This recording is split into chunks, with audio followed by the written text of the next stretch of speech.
Well, it's time that I finish this sculpture. And I've hollowed out the sculpture. The only thing I have not hollowed out was the hollow from the hips and the legs going to the lower legs and the base.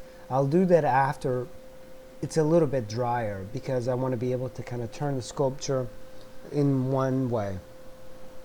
Remember, this is a grog clay, so it doesn't seem to hold details as well as a like a grogless clay.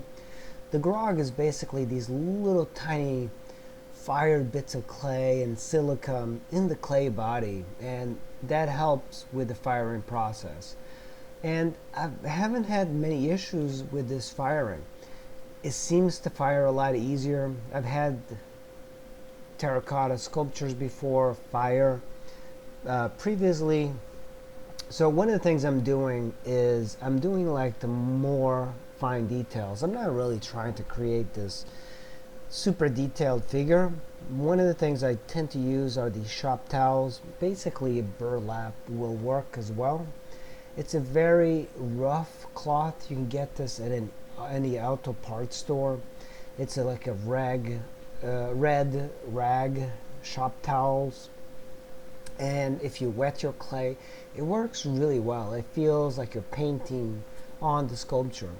The thing I'm doing here is blending the muscle groups together. You can tell like the rib cage right now, it's a little bit too separated.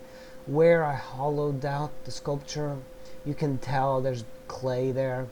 This lighting doesn't really add to the sculpture, but you can kind of see that I am just cross-hatching in a way. That is a very important thing to do, is to kind of cross-hatch. Cross-hatching lets you blend muscle groups together and get rid of imperfect geometry. One of the things that you see in terracottas is generally like almost bumps everywhere, and that's the reason I like to use the burlap and the shop towels to get rid of that. You could also use the wire tool to get rid of that imperfection. So I'm still adding a few details here and there if I feel that like the biceps need to be a little bit bigger. And the cool thing about water-based clay is that you can just spray it really quickly with water, and your towel, your shop towel, goes over the clay so well and it removes a lot of the imperfections. But I'm constantly like adding clay, removing clay, even at a later part of the sculpture.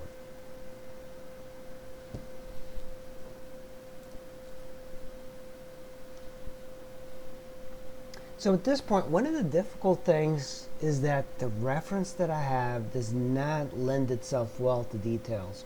If you are a sculptor and you really want to look for a very good reference site for human figures, postspace.com is one of the best I've seen. The way they light the figure really lends itself well for artists. This one does not. It's a female figure anatomy, which is not perfect. You know, at least for me, I like to be able to tell the muscles. The photos in this are a little bit whitewashed. So looking for like an anatomical landmarks is a little bit harder in this. So I constantly am struggling to find it. But if you know a little bit about anatomy, you kind of understand a lot better. Generally, I don't recommend people use photographs for sculptures or drawings or paintings, but if you have some anatomical knowledge, you can kind of get away with it. And you can see I'm using that rag quite a bit here. I use it extensively towards the end because I'm not really concerned about creating this glass-like surface. And one of the things I've been using as well for details is the silicone tools, especially a very large flat one, because I like my sculptures to be almost geometric in a way, and I like to be able to kind of like be able to create things to be flatter than normal. So even for here, I'm using that silicone tool because it gets in the creases really well, and just indicating where the fingers are and where the knuckles are. for me, that's more important than creating this very smooth finish. I could spend a lot of time working on the hands and the feet, but often I think that doing these very small details doesn't really add to the sculpture. I didn't go out and create like a motif for the sculpture, at least that was not my intention, but I kind of like the idea of using these tools, these silicone tools, to model as well. I've been using primarily wood tools for sculpture for a very long time, but I think with this it tends to work a little bit better.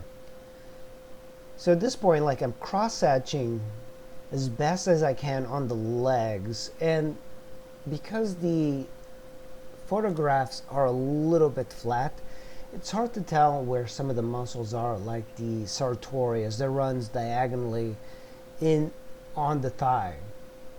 And I think if it was a little bit better reference, you should be able to tell that muscle group. So I'm using that chop towel for just about everything.